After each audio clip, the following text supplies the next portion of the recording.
समज मनाची।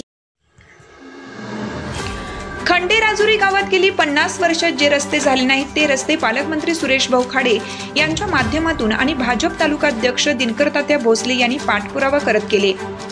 खंडेराजुरी गावातून सुरेश भाऊ खाडे यांना मोठा पाठिंबा आहे। नागरिक सुरेश भाऊ खाडेंना गेली 50 वर्ष रस्ता नव्हता, तो भाऊ तुम्ही केला, त्यामुळे आम्ही तुमच्या पाठीशी आहे असं आश्वासन नागरिकांनी दिलं।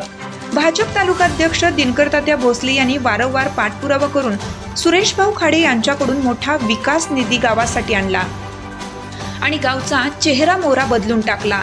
या त्यांच्या कामात खंडेराजुरी येथील अनेक मान्यवर मंडळी आणि ग्रामस्थांनी त्यांना साथ दिली आणि आज या विकास कामाचे उद्घाटन पालकमंत्री सुरेश भाऊ खाडे यांच्या हस्ते करण्यात आलं।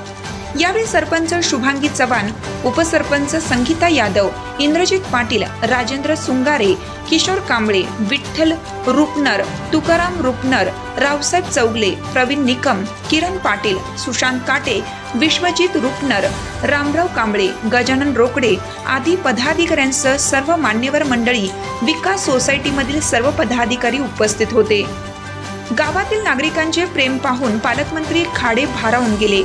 ढोल ताशांच्या नादात आणि सोनेरी रथात बसवून त्यांची मिरवणूक काढण्यात आली। त्यामुळे विधानसभेच्या निवडणुकीच्या अगोदरच विजयी रथात बसवून खंडेराजुरीतील जनतेने पालकमंत्री खाडे यांना आशीर्वाद दिला आहे। ही अनोखी काढलेली रथयात्रा सध्या चर्चेचा विषय ठरत आहे।